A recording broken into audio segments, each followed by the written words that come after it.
Hello, मैं हूं विवेक कुमार और एक बार फिर से आपका स्वागत है आपके अपने YouTube study platform VS classes Jhansi में, जहां हम आपको प्रोवाइड कराते हैं बायोलॉजी, हिस्ट्री, इंग्लिश और कॉन्स्टिट्यूशंस की क्लासेस एकदम सरल माध्यम में। तो बात करते हैं अपनी प्रेजेंट क्लासेस पर। तो हम लोग पढ़ रहे थे अभी बायोलॉजी, और बायोलॉजी में अभी तक हम लोग जो है प्लांट सेल के जो डिफरेंट पार्ट्स हैं उसके बारे में पढ़ रहे थे। अपने पिछले वीडियोज में हमने पढ़ा माइटोकॉन्ड्रिया के बारे में, उसकी संरचना, उसके कार्य के बारे में पढ़ा। तो आज हम एक नया टॉपिक स्टार्ट करने वाले हैं जो कि है आपका अंतर्द्रव्यी जालिका या अंतःप्रद्रव्यी जालिका, जैसे इंग्लिश में बोलते हैं एंडोप्लाज्मिक रेटिकुलम। तो आज का हमारा टॉपिक है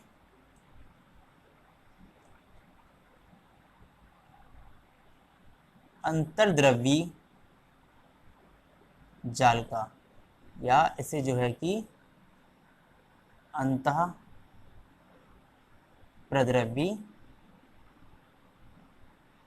जालिका भी कहते हैं। इंग्लिश में इसका नाम होता है एंडोप्लाज्मिक रेटिकुलम। तो आज हमें इसके बारे में पढ़ना है। तो सबसे पहले जब भी हम किसी नए टॉपिक की शुरुआत करते हैं तो ये देखते हैं कि उसकी खोज किसने की और कब की। तो बात करते हैं अगर हम एंडोप्लाज्मिक रेटिकुलम की, तो इसकी खोज ये है कि आपकी KR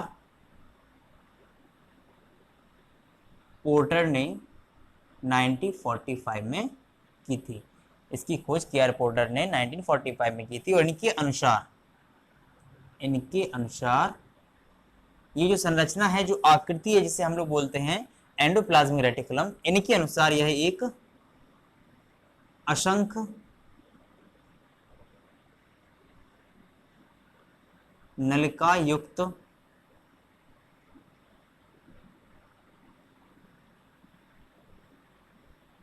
झिल्लियों का एक जाल है।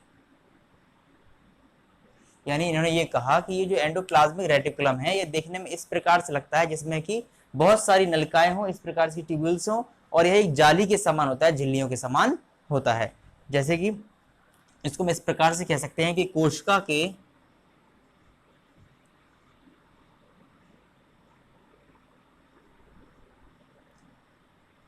कोशिकांग में इसकी जो आकृति है वो चपटी सी होती है। आप देख सकते हैं यहां से, और एक प्रकार से इस प्रकार की इसकी ये आकृति है। तो कोशिका के कोशिकांग में चपटी परस्पर जुड़ी हुई कैसे, ये आप देखो, यहां से यहां जुड़ी हुआ है, यहां से फिर यहां जुड़ा है, इसके ये जुड़ा है, यानी एक दूसरे से पूरा का पूरा कनेक्टेड है। तो परस्पर जुड़ी हुई थैलीनुमा, एक थैली के समान परस्पर जुड़ी हुई थैलीनुमा और जालिका से युक्त आकृति।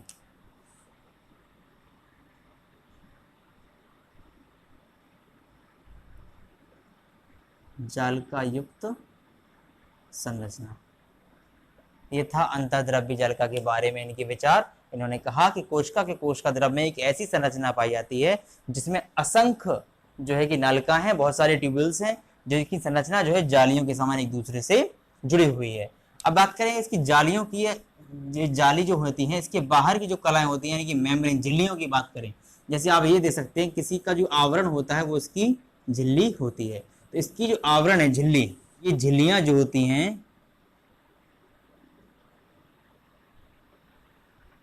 ये आपकी दोहरी परत की निर्मित होती हैं। दोहरी परत यानी जिसे हम कहते हैं डबल लेयर,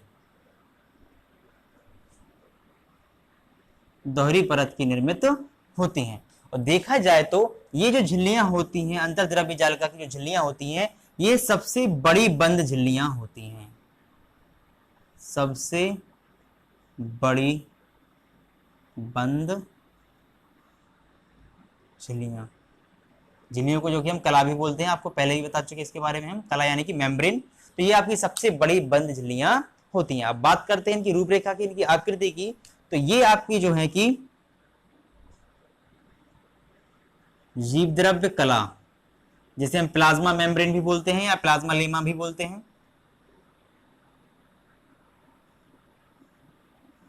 जीवद्रव्य कला एवं एकक कला, जो हम आपको पहले ही बता चुके हैं पिछली वीडियोस में, यूनिट मेम्ब्रेन, इनके समकक्ष होती है। एकक कला या जीवदर्भ कला के समकक्ष होती है, यानी इन्हीं के समान इनकी रूपरेखा, संरचना, आकृति होती है। तो ये था आपका छोटा सा डिस्क्रिप्शन, यानी कि खोज किसने की, इसकी आकृति कैसी होती है, या यह किस प्रकार का एक कोशिका का कोशिकांग है। अब बात करते हैं इनकी उपस्थिति की। तो ये जो आपके हैं अंतःद्रव्य जाल का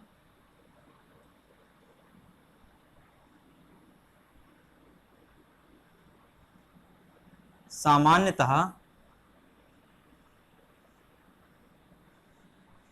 पाए जाते हैं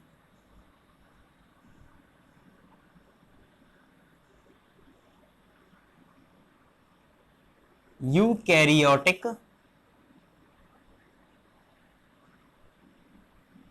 कोशिकाओं में।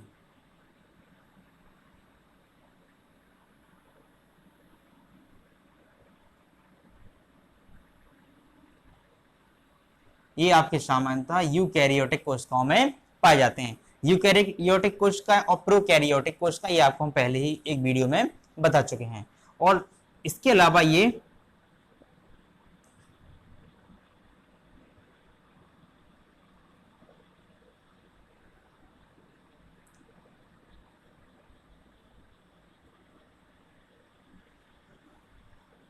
प्रोकैरियोटिक कोशिकाएं जैसे कि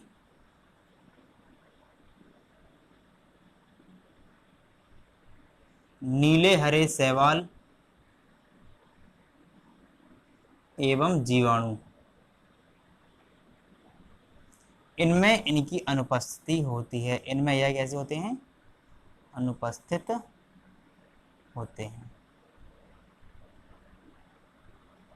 यूकैरियोटिक कोशिकाओं में इनकी उपस्थिति होती है। अंतःद्रव्य जाल का जो है कि आपकी यूकैरियोटिक कोशिकाओं में पाई जाती है, जबकि प्रोकैरियोटिक कोशिकाएं जो होती हैं जैसे कि नीले हरे शैवाल और जीवाणु, इनमें यह अनुपस्थित होती है, इनमें इनकी उपस्थिति नहीं पाई जाती है। इसके अलावा ऐसी कोशिकाएं, कोशिका द्रव्य में जो है इस प्रकार के कई अंग होते हैं, तो ऐसी कोशिकाएं जो कि स्वयं से प्रोटीन एवं हार्मोन्स का निर्माण करती हैं, ऐसी कोशिकाएं जो स्वयं से प्रोटीन एवं हार्मोन्स का निर्माण करती हैं या निर्मित करती हैं, उन कोशिकाओं में अंतर्द्रव्य जाल का जो है पूर्णतः विकसित होती हैं।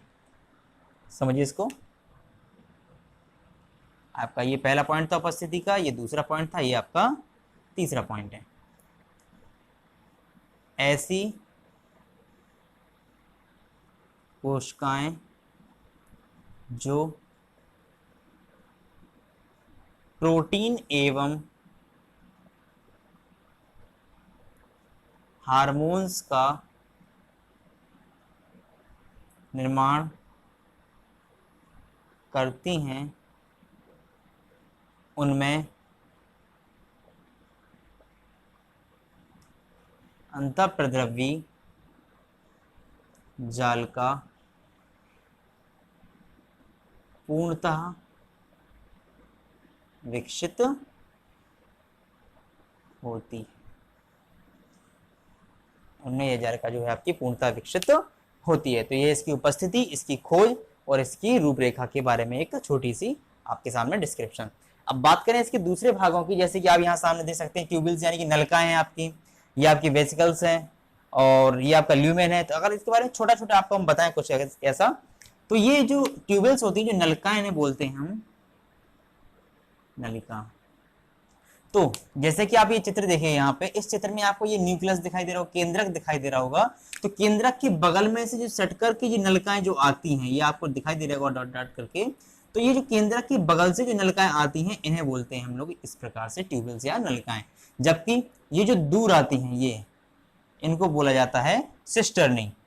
ये देख यहाँ पे लिखा हुआ है, इनको बोलते हैं सिस्टर्नी, जो कि इसके दूर से निकलते हैं। ये केंद्रक है तो इसकी एक दो नलिकाएं छोड़ करके ये दूर से जो निकल रही हैं, इसको हम बोलते हैं सिस्टर्नी। जबकि जो केंद्रक के बगल से इस प्रकार से होकर निकलती हैं, इनको बोलते हैं ट्यूबल्स। इसके बाद अगर हम बात करें वेसिकल्स की, इसको हम हिंदी में बोलते हैं थैलियन। थैलियन।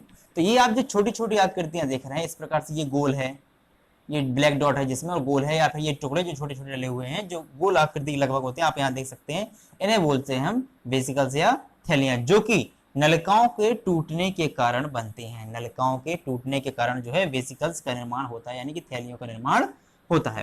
तो ये थे आपकी अंतःद्रव्य जालिका में स्टार्टिंग की एक छोटी सी डेफिनेशन। तो अब हम बात करते हैं इसके बाद अंतःद्रव्य जालिका की परासंरचना के बारे में, यानी कि ultra structure of endoplasmic reticulum. तो देखते हैं अंतःद्रव्य जालिका की परासंरचना। इसका पहला पॉइंट ये है कि ये जो अंतःद्रव्य जालिका जो होती है आपकी, वह कोशिका के केंद्रक कला से जीवद्रव्य कला तक फैली रहती है, यानी कि nuclear membrane to plasma membrane. इसका जो फैलाव होता है, इसकी जो उपस्थिति होती है, वो आपके केंद्रक कला से लेकर के जीवद्रव्य कला तक होती है। अब बात करते हैं इसकी और पार्ट्स की, यानी कि नलिकाओं के बारे में अगर हम बात करें तो इसकी नलिकाओं की जो चौड़ाई है,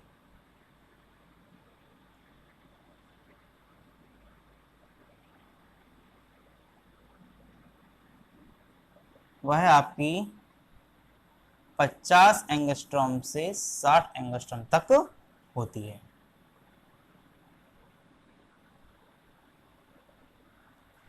तीसरा पॉइंट, इसकी जो नलिकाएं हैं, अंतःद्रव्य जालिका की जो नलिकाएं हैं आपके एंडोप्लाज्मिक रेटिकुलम की, वह एकक कला द्वारा निर्मित होती है, यानी कि made by unit membrane.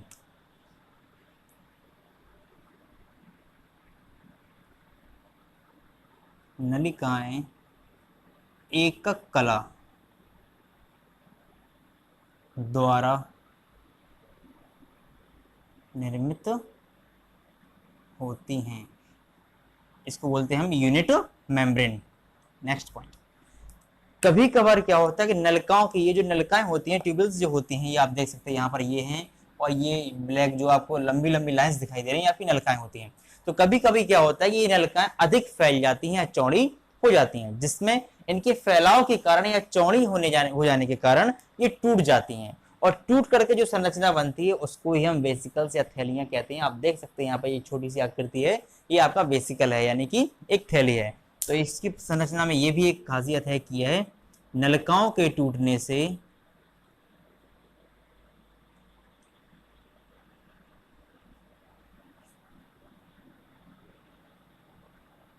Vesicle का निर्माण होता है।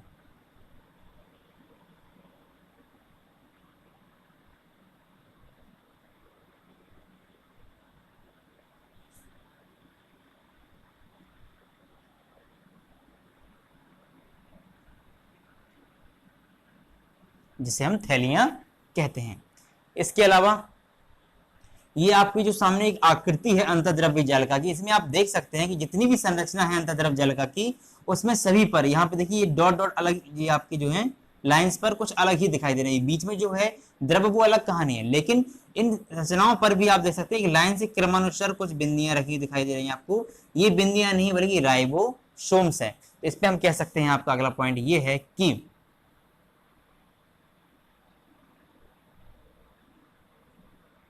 अंतःप्रद्रवी जालिका पर असंख्य या अनगिनत या इन्फिनिटी जो है कि आपके राइबोसोम्स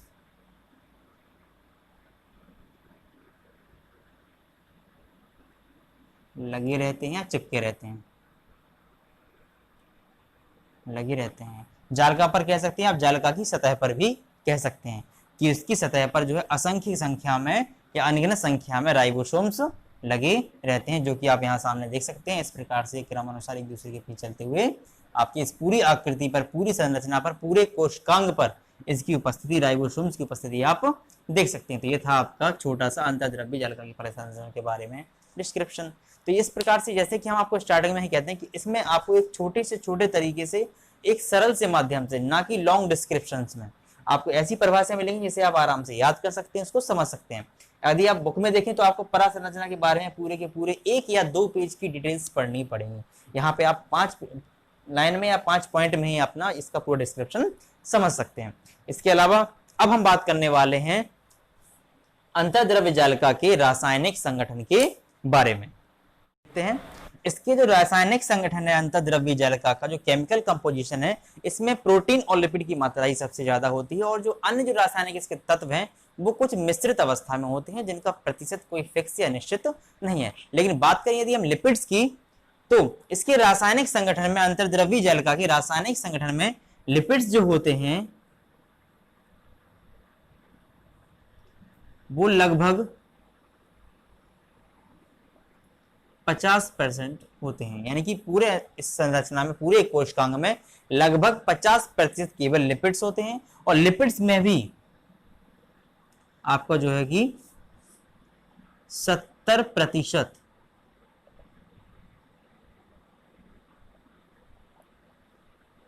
फॉस्फोलिपिड्स श्रेणी के लिपिड्स होते हैं। फॉस्फोलिपिड्स श्रेणी यानी कि लिपिड्स का जो प्रकार होता है उसमें फॉस्फोलिपिड्स जो होते हैं उस प्रकार की 70% मात्रा जो है वो फॉस्फोलिपिड्स की होती है। अब चूंकि हम बात करें फॉस्फोलिपिड्स की, तो ये भी आपके 2 प्रकार के होते हैं। एक होता है आपका लेसिथिन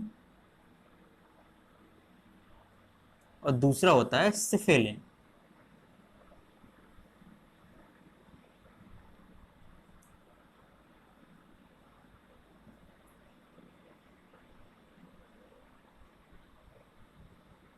ये इसमें आपके जो है केमिकल में, जो रासायनिक इसका जो संगठन है उसमें सबसे ज्यादा मात्रा लिपिड्स की होती है। लिपिड्स में भी फॉस्फोलिपिड्स होते हैं, और इसके दोनों प्रकार के लिपिड्स इसमें शामिल होते हैं, सिफिलिन और लेसिथिन। तो ये था आपका छोटा सा एक रासायनिक संगठन इसके बारे में। अब इसके बाद ये वीडियो आपका यहीं पर समाप्त होता है।